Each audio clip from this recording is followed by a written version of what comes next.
I had been a king for 11 years, and in 11 years I had learned one thing with certainty. Every woman who smiled at me was smiling at the crown. It was not a bitter thought. It was simply a fact, the way stone is cold or snow is silent. My council brought them in seasons, daughters of border lords, cousins of allied pacts, healers' daughters who had been coached to speak of duty, trade widows who had been coached to speak of love. They all said the right things. My wolf, a gray, watchful creature who had gone still on the question of a mate for so long I sometimes wondered if he had simply given up, would not move for any of them. He sat behind my ribs like a stone himself, heavy and unresponsive, and I would dismiss each woman politely and return to my war table. "You are not trying," my second, Brent, told me every quarter. He had a wife he adored and 3 children who climbed him like a tree, and he could not understand a man who came home to empty rooms by choice. "I am trying," I always said. "Nothing happens." "Something happens, you leave the room." He was not wrong. I left many rooms. It was the border skirmish along the Grayville Pass that sent me out alone that autumn. Not entirely alone. I had 2 outriders and Brent himself, but I sent them around the long way while I took the mountain track. It was faster, and I wanted the air. I wanted the silence of high places, the smell of cedar and frost, the relief of being no one for a few hours. I nearly bled to death instead. The ambush was a small one. 3 men from a rival clan, not even hired soldiers, just desperate ones. I killed 2 and the third ran. But the knife he managed to get into my side before he fled was not a small knife, and by the time I had ridden 3 miles up the mountain track, my coat was soaked through and my horse was nervous with the smell of blood. I knew the way station was somewhere ahead. Every mountain track in Theronvale had way station houses, small stone buildings maintained by whoever had settled near them, offering shelter and basic provisions to travelers for a modest toll. I had rebuilt 6 of them in my first year as king. I had not thought much about who lived in them. I thought about it now with some urgency. The way station on the Grayville track was a long stone building with a cedar plank door, a light in the window, and a lean-to stable attached at the side. Smoke from the chimney. I got off my horse more carefully than usual, tied her under the lean-to roof, and knocked. The woman who opened the door was not what I expected. I had expected an old keeper, perhaps, or a young couple. Instead, she was perhaps 30, perhaps a little more, with dark hair pulled back practically, and hands that were already assessing me before she had finished opening the door. She wore a plain brown work dress.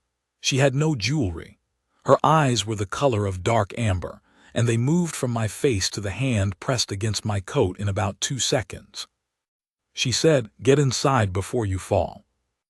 Not "my lord," not a bow, not the name of the Alpha King, which I was wearing under a plain wool coat with the insignia stripped off. Just, "Get inside before you fall." I got inside. "Sit there," she said, pointing at the bench by the fire. "Take the coat off. Let me look."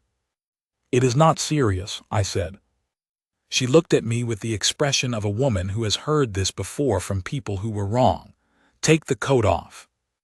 I took the coat off. The wound was bad enough. She cleaned it without ceremony and without flinching, with hot water and a cloth and an herbal rinse that smelled sharp and medicinal, and her hands were precise and not unkind. She asked no questions while she worked. When she was finished, she wrapped it with clean linen and tied it off with a practiced tug. "You'll need to stay the night," she said. "Possibly 2. You've lost blood. The track in the dark in your condition is a worse risk than a night on my floor." "I can pay," I said. "I know," she said. "That's not why I'm telling you to stay." She gave me soup. It was simple root vegetable, a little dried herb, bread on the side, but it was hot and it was good, and I ate all of it. She ate less than I did. I noticed that. I noticed that the bread she gave me was the last of a half loaf, and that she did not cut herself a piece. "You are the keeper here?" I asked. "I am," she said. "My husband was before he died. I kept it on." "Alone?" Alone, she said it without any particular weight. It was simply a fact. I slept on the floor by the fire on a bedroll she brought out without being asked. The fire was well built and lasted the night. I woke twice, once from the pain, once for no reason I could name, and both times the fire was still burning, which meant she had woken to tend it. I did not hear her move. She was very quiet. The second time I woke, it was deep in the middle of the night, and my wrist was burning. I turned it toward the firelight and went still. The mark was there, not fully formed, just the shape of it, rising like something that had always been under the skin and was only now deciding to be visible. A branching line, like the root map of an old tree, spreading from my inner wrist toward my palm. My wolf, who had sat like a stone for 11 years, was not sitting anymore. He was standing.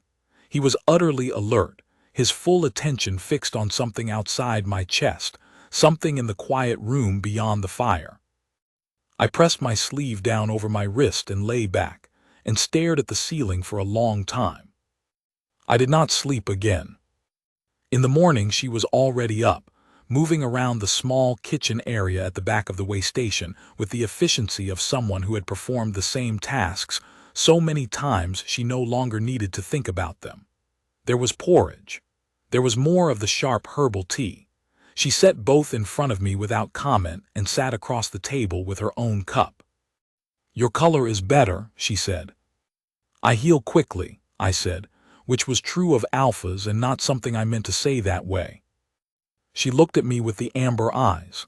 "I see that," she said neutrally, as if she had filed something away. I had told her my name was Wren. It was a common enough name in the northern towns.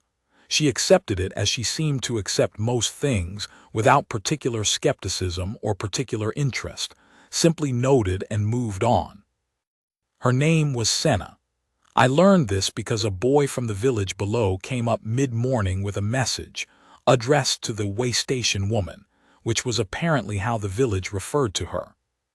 "Mistress Senna," the boy said, holding out a folded note and looking at me with undisguised curiosity. She read the note, folded it, set it down. Her face did not change.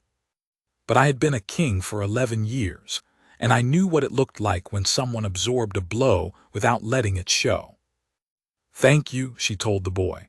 She gave him a small coin and he left. She did not tell me what the note said. I did not ask. I was watching her. I stayed 2 nights, as she had predicted.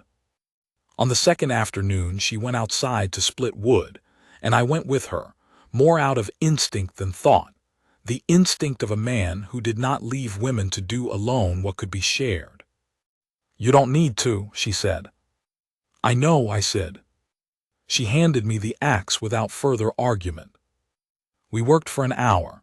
It was cold and the cedar split clean, and she stacked what I split with a practiced speed.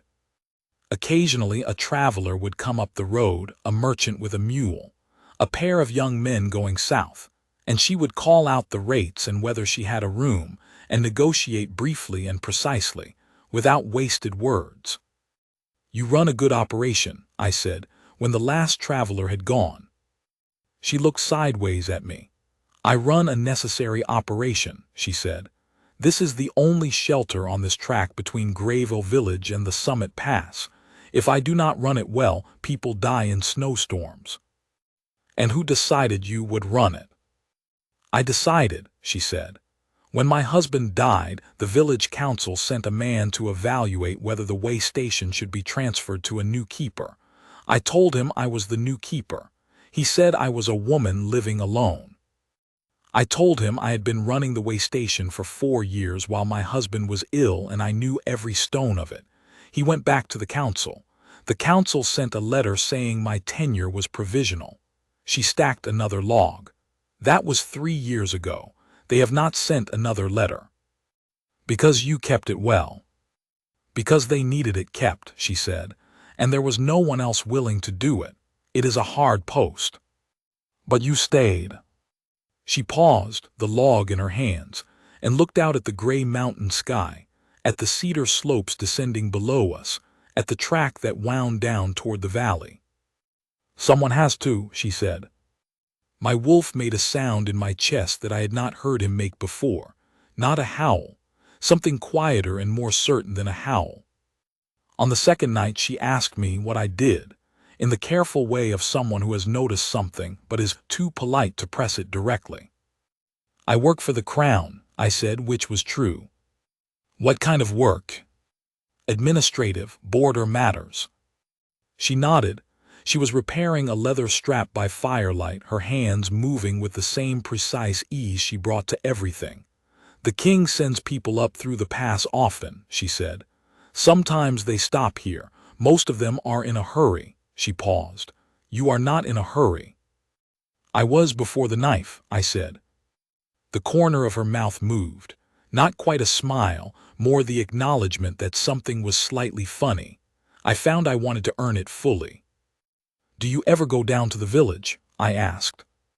The almost smile faded slightly. Occasionally, she said, for supplies for the market. They don't like you much, I said. She was quiet for a moment. I am the way station keeper, she said. I am not from a village family. My husband was from the southern lowlands. When he died, they expected me to go back where I came from, or marry again quickly, or at least be properly diminished by difficulty. A pause. I was not. And they resent that. Some of them resent it, she said. Others simply have no particular feeling about me either way. I serve a function. The way station matters to them when they need it. When they don't, I am somewhat invisible. She said this with the tone of someone reporting whether observable fact, no complaint. It is not a terrible life. I am not lonely in the way they seem to think I should be. What does lonely look like to you? I asked. She considered this with the same seriousness she seemed to apply to everything. Purposelessness, she said finally.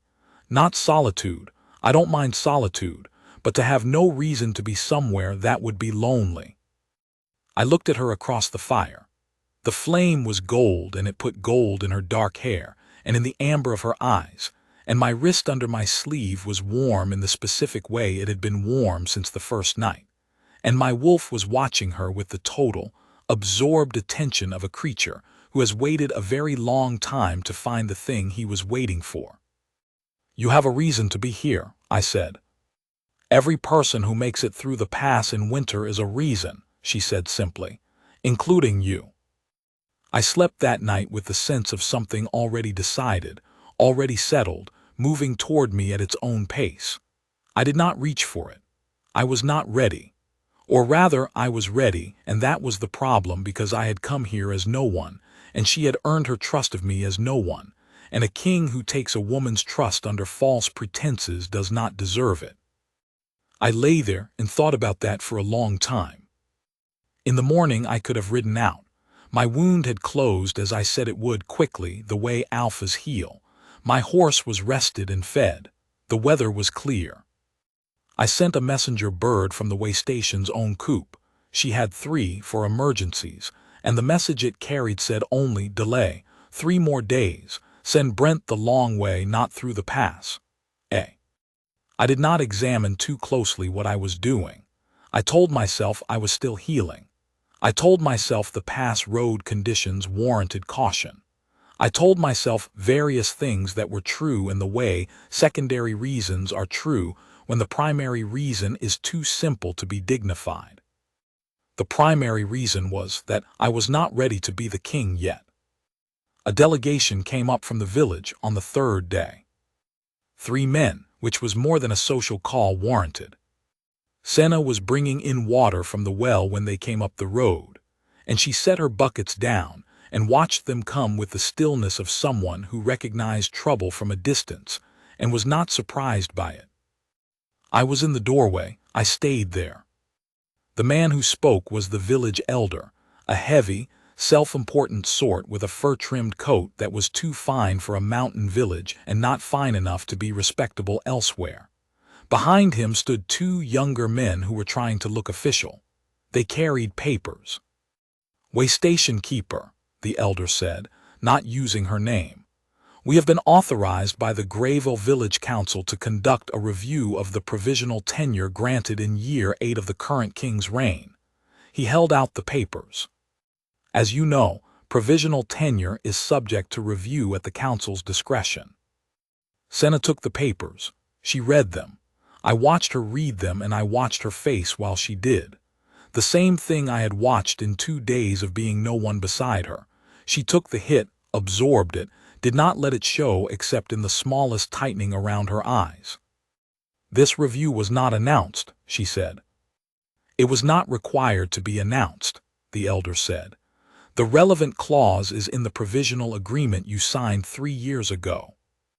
The clause requires notification within 14 days, she said. You have given me no notification. The elder smiled. Notification was sent, he said, if you did not receive it. The boy came 2 days ago, she said, with a note. The note said only that the council would be in touch regarding administrative matters. That is not notification of a tenure review. The council's interpretation. The council's interpretation is incorrect, she said. Her voice was even. She was standing in the yard with her water buckets beside her and 3 men with papers in front of her, and she was not flinching at all. I will be happy to discuss this matter with the council when they have followed the process they are bound by. Until then, the way station remains in operation under my management.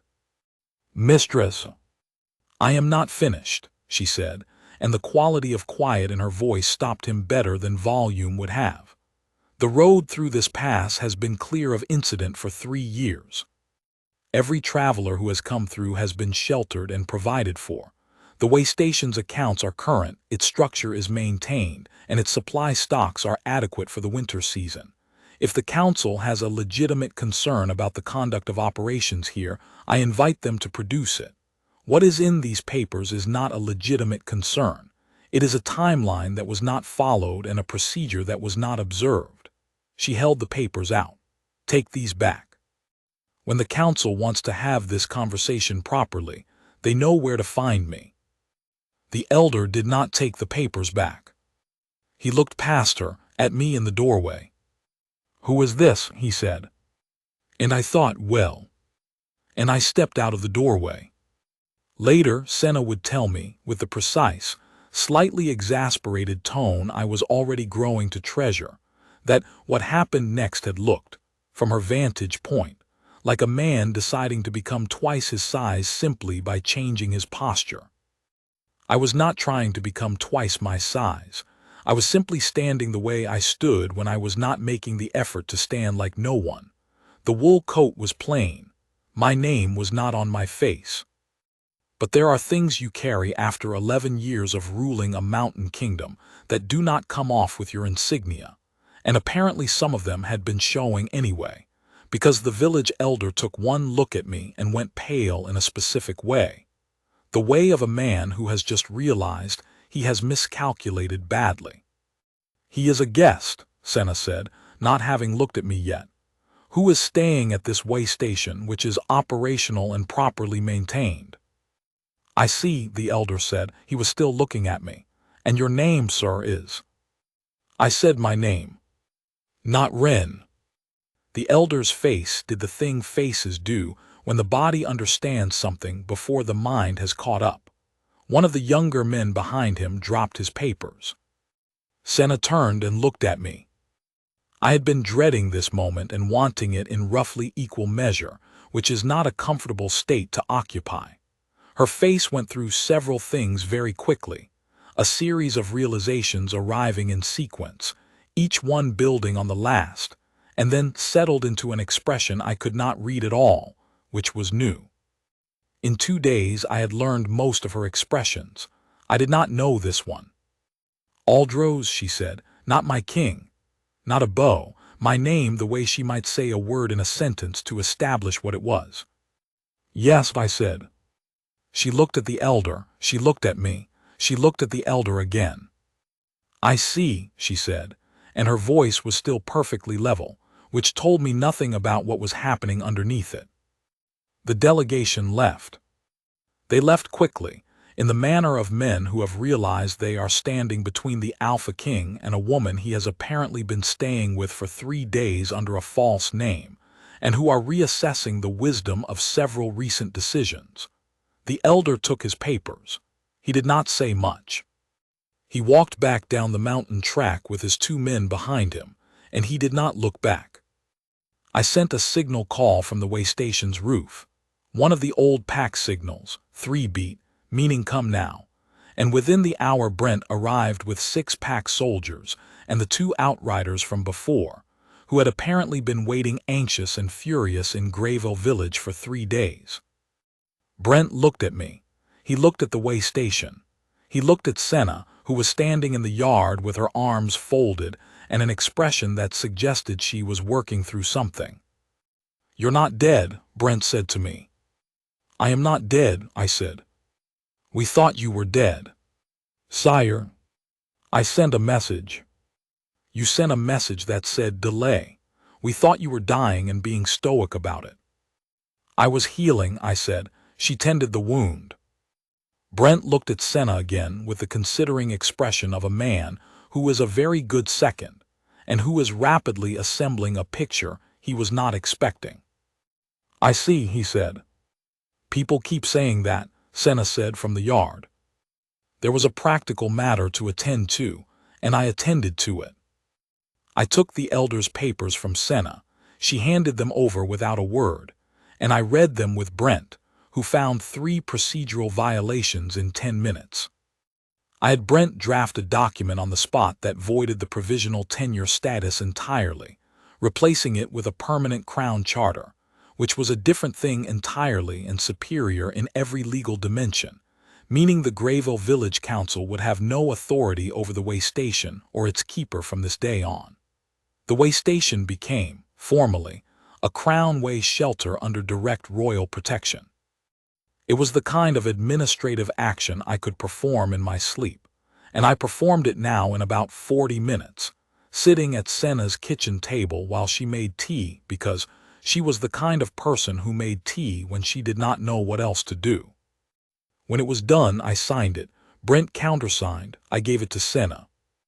She read it slowly. She read it a second time. "This is," she said, "this is a great deal more protection than I was asking for." "You were not asking for any protection," I said. "You were holding your own."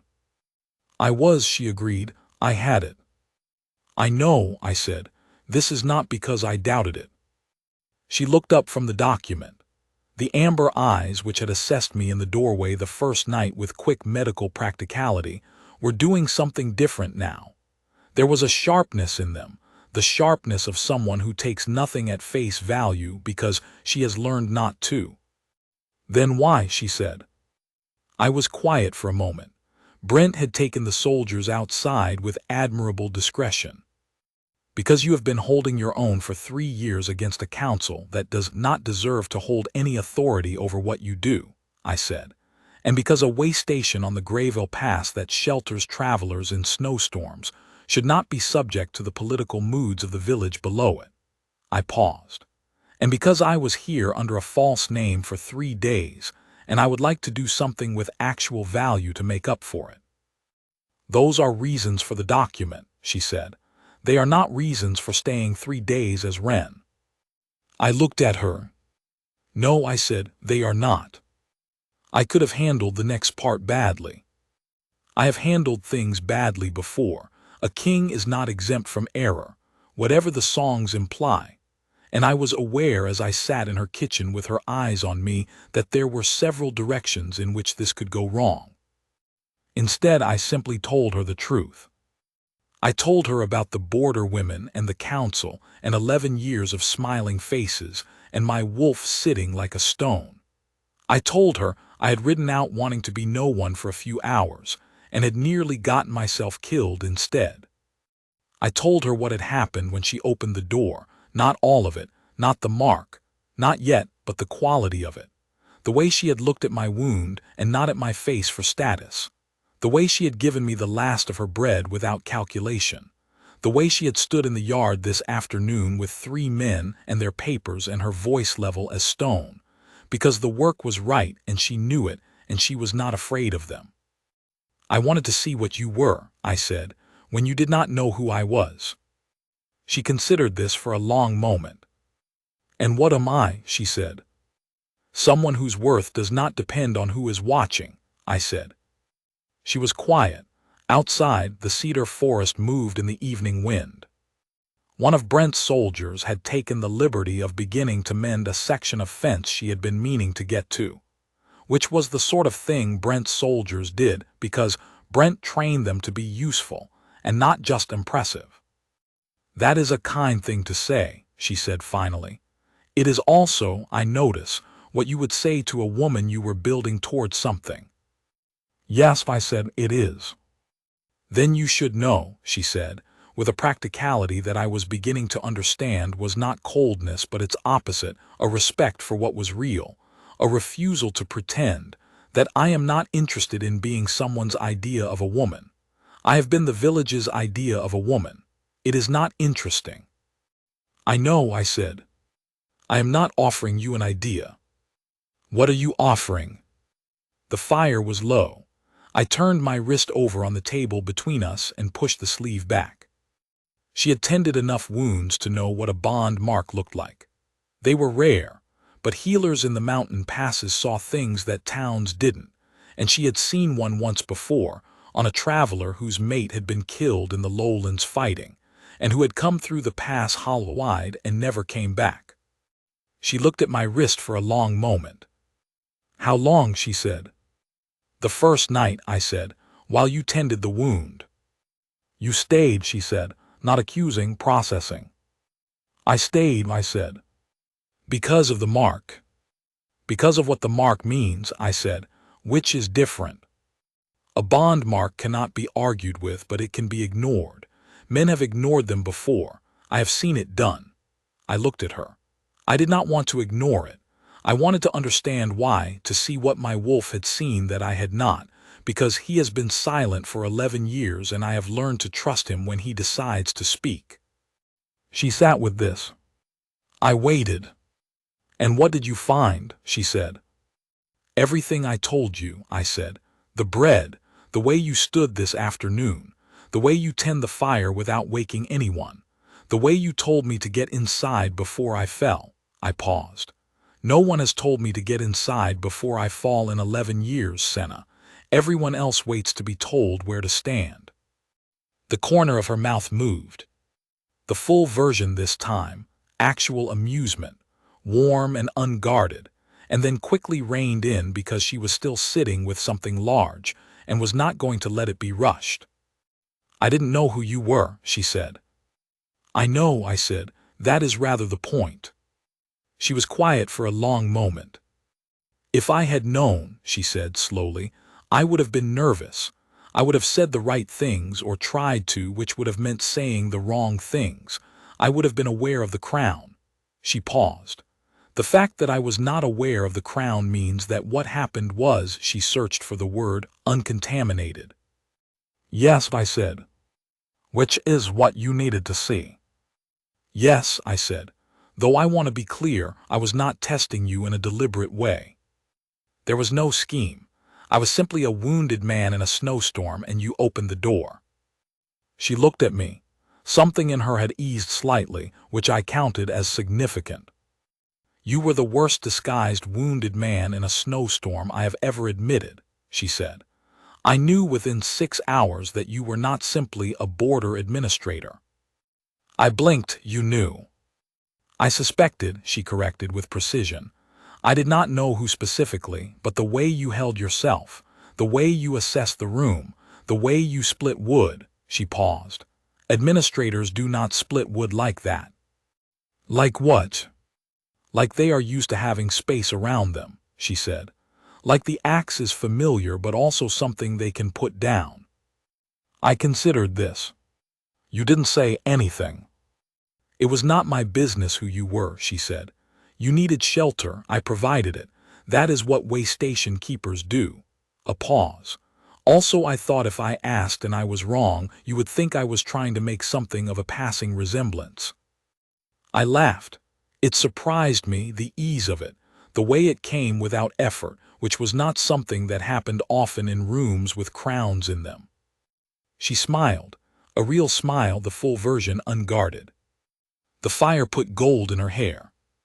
My wolf leaned forward in my chest toward her with an attitude of absolute certainty, and I thought, yes, I know. Brent knocked on the door an hour later with the expression of a man who has given what he considers a generous amount of time. "Sire," he said from the doorway, "the council delegation has returned to the village. I've had word sent ahead, and the past weather suggests we should move in the morning if we're going to move at all this week." "Yes," I said, "we will move in the morning." Brent looked between us. He was a perceptive man, and he had known me for 8 years, and I watched him perceive things rapidly. "Right," he said. "Will, that is there anything else requiring?" "Brent," I said. "Sire." "Go find something to organize." "Readily," he said, and removed himself. That evening we sat by the fire for a long time, and I did not ask her for anything she did not want to give. That is the misunderstanding about bond marks, that they compel, that the claim is automatic, that the destined always rush toward each other like water downhill. It is not so. A bond mark is a door, not a net. You can walk through it or you can stand beside it for the rest of your life, and the mark will simply ache quietly and neither of you will be quite whole. I had no intention of leaving her standing beside a door.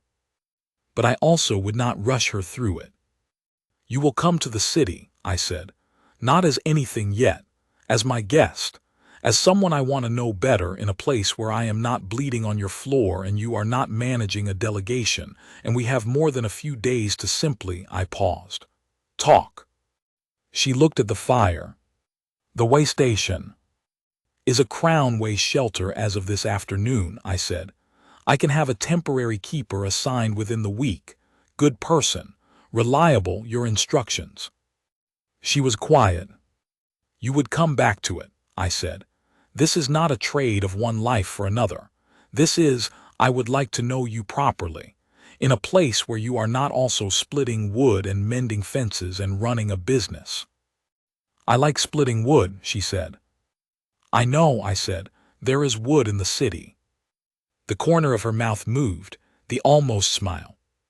"There are also," I said, "a great number of people who will try to manage you, navigate you, assess your family connections, and evaluate whether you represent a useful alliance.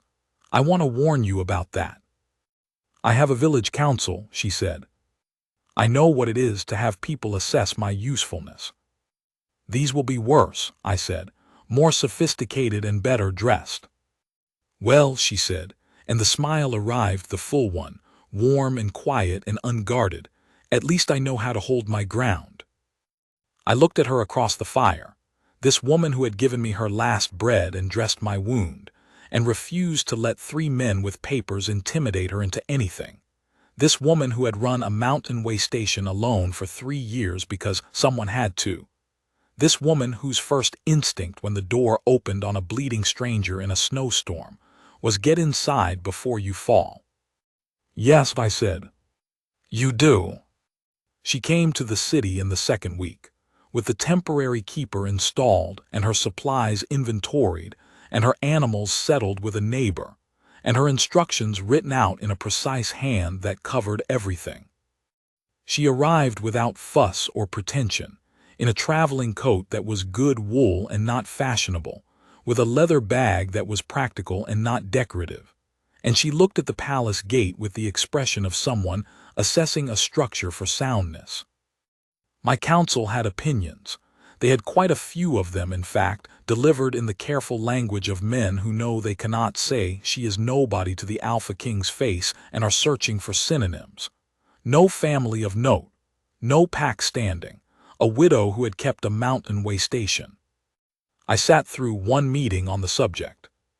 "She has no political value," said my chief advisor, who was a careful man and not an unkind one, simply a man who understood value in one register only. "She has every value," I said. "The meeting is concluded." He looked at me, he read my face, he concluded the meeting. Brent's wife found her first, as Brent's wife found everyone first. She had an instinct for people worth knowing, and she exercised it without waiting for formal introduction. I came into my own receiving room 3 days after Senna arrived to find the two of them deep in what appeared to be a practical argument about grain storage and winter provisioning, and Brent's wife saying, "You're entirely right. The council system is inefficient, but the problem is getting them to see it." And Senna saying, "They don't need to see it. They need to see the cost of not seeing it, which is different." I stood in the doorway for a moment.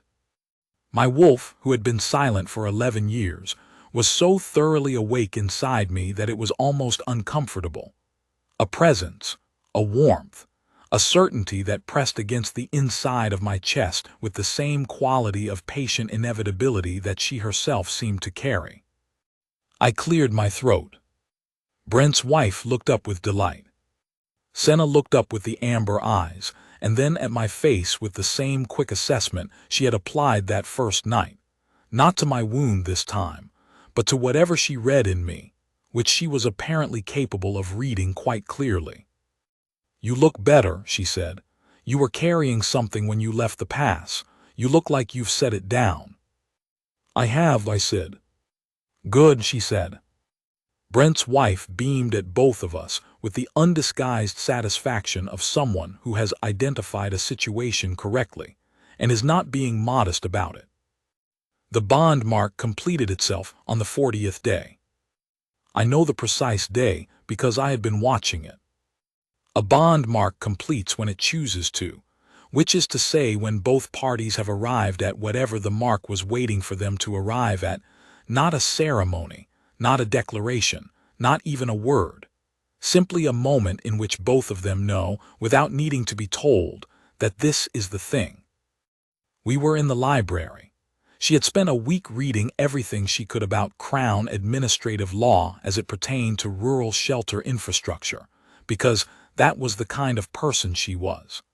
I was at the other end of the same table reviewing border reports, which was the kind of work that could be done in company without either party needing to speak. She looked up from her book. I looked up from my report. She looked at my wrist. The mark was complete, the full branching pattern, from inner wrist to palm, dark and definite. She held out her own wrist, which she had kept covered since the 3rd day in the city, when she had come to me with the expression of someone who needed to report a development and was not sure of its reception, and said, "I think this is happening to me as well." It was complete on her wrist too. We looked at both of them together in the library light. "I suppose," she said, with the dry, precise tone that I had come to understand meant she was moved by something and was managing it carefully, "that this is rather settled." "Apparently," I said.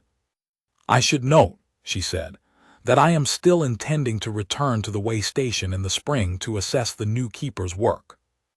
"Of course," I said. "And that I will not be managed." "I know," I said. "I would not want you to be." She looked at the marks for another moment. "All right," she said. Which was how it was decided, not with ceremony, not with grandeur, in a library over administrative law texts, with the winter light coming through high windows and my wolf finally, at rest. The formal claiming came later, when the pack council convened, and the declarations were made, and the elder of Grayville Village was present in the assembly hall, because all allied councils were invited to such occasions, and discovered that the way station keeper he had ridden up to dispossess was standing beside the Alpha King with her name on the bond declaration, and the Crown's formal protection conferred on her before the whole assembly. I watched him recognize her. I watched his face move through its reckoning. Senna did not look at him for very long. She had better things to look at. The Pack Council gave its assent, as Pack Councils do when the Alpha King's bond is genuine and documented and complete. The declaration was signed. The assembly hall was very loud in the way assembly halls are when something destined has finally, openly arrived. I looked at her in the middle of all of it, the noise, the ceremony, the weight of 1,000 years of tradition being formally updated to include one practical woman from a mountain way station. And she was looking back at me with the amber eyes and the expression that was not quite a smile, but was close enough that I counted it. "You look like you want to split wood," I said low under the noise. "I always want to split wood," she said. "It's calming." "There is a woodpile," I said, "behind the east wing." "Later," she said. Later, I agreed. The hall was still celebrating around us. I did not need any of it. I had her beside me and my wolf at peace, and the knowledge that somewhere up a mountain track, a stone-way station was being kept well, and that the woman who had kept it had given a wounded stranger her last bread without knowing who he was or what it would cost her, and had asked for nothing in return, and had got everything anyway. Not because the world is always just, not because goodness is always rewarded, but because that night, in a snowstorm, I had knocked on the right door and she had opened it. End of story. She fed a wounded stranger her last bread, unaware the Alpha King had come to find his true mate.